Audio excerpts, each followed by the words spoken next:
কথা কোটি কোটি নারীকে জাহান্নামে নিয়ে যাবে। হাদিস থেকে বলছি, সামান্য একটা বাক্য।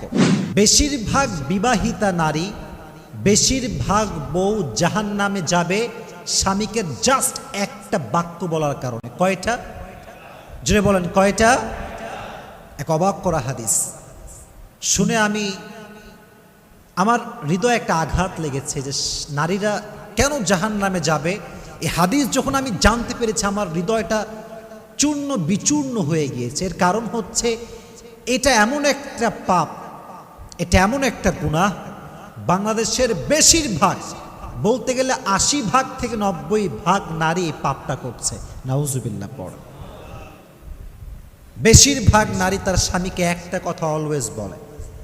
বেচারা স্বামী সারাটা জীবন স্ত্রীর জন্য খাটে, পায়ের নিচে ফোসা পড়ে যায়, মাথার ঘাম পায়ে ঝরায়, সারাটা দিন রোদের ভিতরে কাজ করে বেড়ায়, বাসার বিল সে দেয়, গ্যাসের বিল সে দেয়, সন্তানকে সে চালায়, স্ত্রীর হক সে আদায় করে, শ্বশুরের হক আদায় করে, শাশুড়ির হক আদায় করে, সারাটা জীবন সে তার স্ত্রীর খেয়াল রাখে।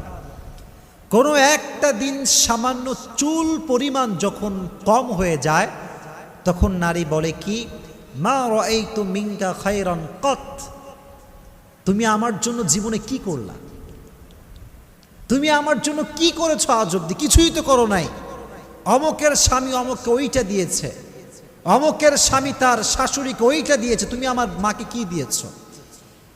একটা কথা কোটি কোটি নারীকে জাহান্নামে নিয়ে যাবে। হাদিস থেকে বলছি, এই সামান্য একটা বাক্য।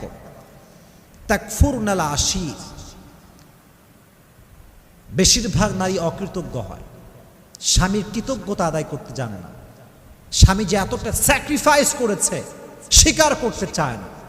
আর মাথায় রাখবেন, যেই নারী তার স্বামীর স্যাক্রিফাইসকে নিজের মুখে এটাকে স্বীকার করতে পারে না, সেই নারী কখনো সুখী হতে পারে না। আর যে নারী কথায় কথায় বলতে পারে আমি ভালো আছি, আমার স্বামী আমাকে ভালো রেখেছে, আমি আলহামদুলিল্লাহ ভালো আছি, তার পুরো জীবনটাকে সুখময় করে দেয় একজন, তিনি কে? এজন্য বোনদেরকে বলছি, বোনেরা মাথায় রাখবেন, স্বামী হচ্ছে এমন একটা জাত, স্বামীরা সবসময় মুচকি কথার, মুচকি হাসির পাগল হয় আর মিষ্টি কথার পাগল হয়। তারিক জামিল একটা কথা সেদিন বলছেন, আমি আজকেও কয়েকবার শুনলাম।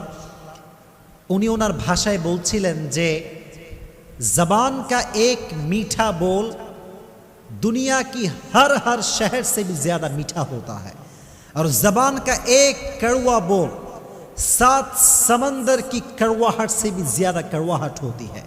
উনি বলেন, মুখের একটা মিষ্টি কথা গোটা পৃথিবীর সমস্ত মধুকে একত্রিত করলে যে পরিমাণ মিষ্টি হবে, মুখের একটা মুচকি হাসির কথা তার চাইতে বেশি মিষ্ট। সুবহানাল্লাহ পড়েন। আর মুখের একটা তিতা কথা গোটা বিশ্বের 7 সমুদ্রকে এক করলে যে পরিমাণ তিতা হবে, নোনা হবে, তার চাইতে মুখের একটা তিতা কথা আরো বেশি তিতা। এজন্য মুখ দিয়ে আজ থেকে তিতা কথা বলবো না, মিষ্টি কথা বলবো। আল্লাহ সবাইকে মিষ্টি মিষ্টি কথা বলার তৌফিক দান করুক। সকলেই পড়া আমিন। আচ্ছা, কখনো ভেবে দেখছেন যে আপনি কাকে সবচাইতে বেশি ভালোবাসেন? দেখবেন আপনি সেই মানুষকে সবচাইতে বেশি ভালোবাসেন যা আপনার দিকে হেসে হেসে কথা বলে, যা আপনার সঙ্গে মুচকি হাসি দিয়ে কথা বলে। দিন সে দেখবেন আমরা তাকেই মিস করছি, যে মানুষটা মুচকি হাসি দিয়ে কথা বলতো। আজহারি আজকে দেশে নেই, চলে গিয়েছে বিদেশে। প্রত্যেকটা মানুষ তাকে মিস করে। কেন? কারণ তার কথায় একটা মিষ্টতা ছিল, চেহারায় একটা হাসি ছিল। এজন্য দিন শেষে যে মুচকি হাসি দিয়ে কথা বলে, মিষ্টি কথা বলে, মানুষ তাকেই ভালোবাসতে বাধ্য হয়ে যায়। ঠিক না বলো? এজন্য আজ থেকে তিতা কথা বলবেন না মিষ্টি কথা বলবেন? একটা হাদিস বলি, উম্মে সালমা রাদিয়াল্লাহু তাআলা আনহু থেকে বর্ণিত, নবীজি বলেছেন, যদি কোনো মেয়ে এই অবস্থায় মারা যায়, এদিকে তাকাও, যদি কোনো মেয়ে এই অবস্থায় মারা যায় যে তার স্বামী তার উপরে সন্তুষ্ট ছিল, আল্লাহর জান্নাত তার জন্য ওয়াজিব হয়ে যাবে। তো জোরে সোরে পড়েন সুবহানাল্লাহ। এজন্য স্বামীকে বাজে কথা বলা যাবে না, নারীর জীবনে স্বামী হচ্ছে মেইন ক্যারেক্টার। যে নারীর জীবনে স্বামী আছে তার জীবনে সব কিছু আছে। যে নারীর জীবনে স্বামী নাই তার জীবনে কেউ নাই। যে নারীর জীবনে স্বামী নাই সে নারী সমাজের বাবার কাছে, মায়ের কাছে, ভাইয়ের কাছে, বোনের কাছে একটা বোঝা হয়ে যায়। এজন্য মেয়েদের জন্য স্বামীকে মূল্যায়ন করার দরকারটা আছে না নাই? আল্লাহ মেয়েদেরকে এটা বোঝার তৌফিক দান করুক, সকলেই মন খুলে পড়ে না আমিন। আল্লাহ নারীদেরকে কৃতজ্ঞ হওয়ার তৌফিক দান করুক, সকলেই মন খুলে পড়ে না আমিন। তাহলে এটা ছিল নারীদের জন্য ওয়াজ। তাহলে আমরা জানলাম তিনটা বিষয়।